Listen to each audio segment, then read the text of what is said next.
So welcome back guys to We Talk Boxing. So what a fight last night brought between Liam Smith versus Chris Eubank Jr.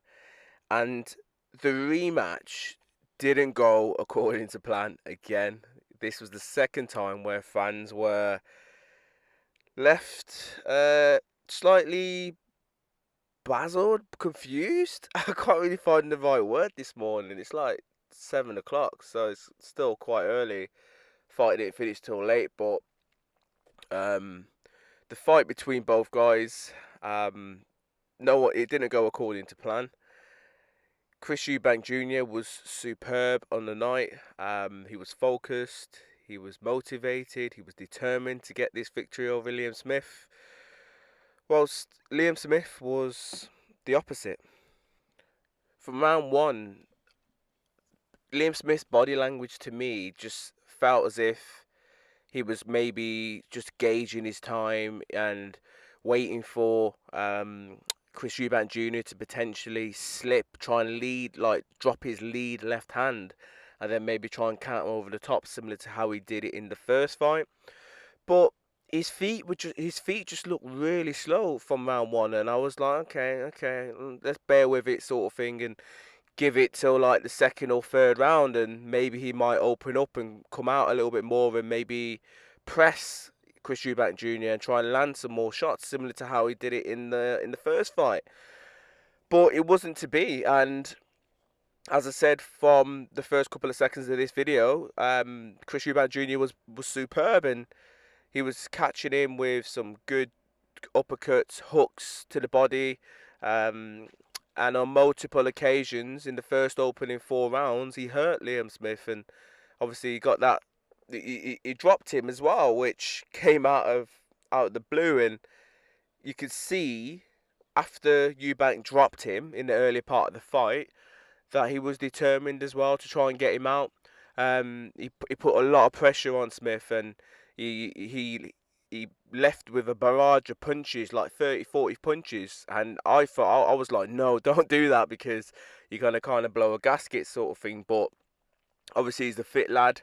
He was poised, he was focused, so he didn't blow that gasket, and took about 30, 40 seconds off. And then obviously he opened up again with that brilliant jab. His jab was superb on the night.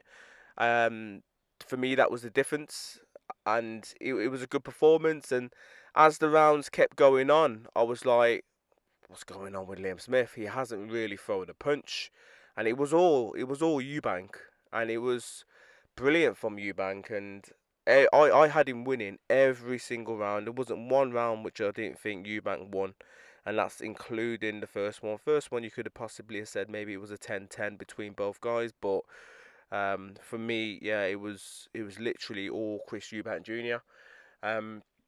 The commentators, obviously, throughout the fight, they were talking about Liam Smith's ankles and potentially how he may have rolled his ankles in the fight, and that could be the potential reason why he's not throwing as many punches and not pressing. And they were talking about how the ring was a bit more bouncy than usual, with his ankles. That may probably be causing him a problem. But from my point of view, I fully get that. You know what I mean? If his ankles were, let's say, if he did hurt his ankles and the ring was a bit bouncier than usual, I fully understand that. But it's the same for both fighters. Eubank had the same issues. Obviously, his ankles were fine, but they both were fighting on the same ring, the same canvas. So that shouldn't be a reason. So, you know what I mean, hopefully over the next couple of days, we don't hear anything regarding his ankles, and that's the reason why I lost, etc.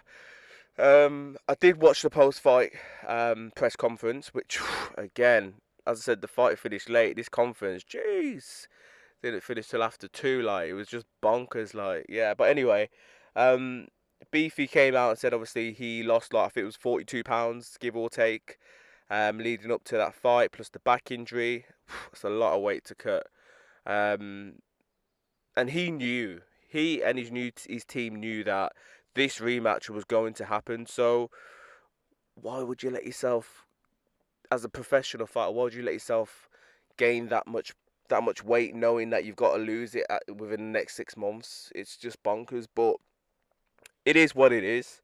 Brilliant performance from Eubank. I certainly didn't have him outboxing and dismantling and so was it saute whatever it is how he cooked Liam Smith. I didn't have him putting on that performance. I thought if he was gonna win, I personally felt maybe he's the bigger puncher, so I thought he probably would have knocked Liam Smith out, even though Liam Smith knocked him out in the first fight. Again, that was not a fluke, but it, like Eubank is durable, so in my mind, I didn't have Smith doing that again. I thought if anyone was going to win, it would have been Smith on points. But this fight, if it was going to points, Eubank was a mile ahead. It was a mile ahead on the scorecards, and I didn't see that happening. The stoppage was about right in my eyes. Liam Smith was nowhere near getting back into that fight, and the only way he was going to win is by a knockout at that point. So I think the referee done him. Um, yeah, it was good refereeing because he wasn't winning. He was losing every round. He was getting battered. He was cut. He was hurt. So yeah, it was a brilliant stoppage from the referee, and let's see what happens now. And that makes it 1-1 on the scorecards between both guys. I personally would like to see a third fight between both of these guys, and let them both have a bit of time off. Hopefully, both can stay fit, stay poised, and potentially, let's say January. Do you know what I mean? 3 fights within a year between both guys. Let's see who is the better fighter. Let's say January, and then both guys could potentially move on.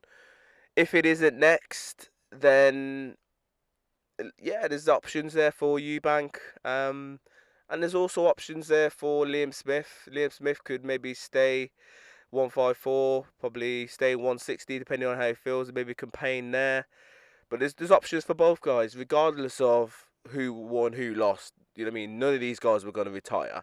And I've heard silly things already saying that, oh, Smith should retire, but that's not the case. Anyway, guys, let me know your thoughts regarding this fight. As always, subscribe. Bless.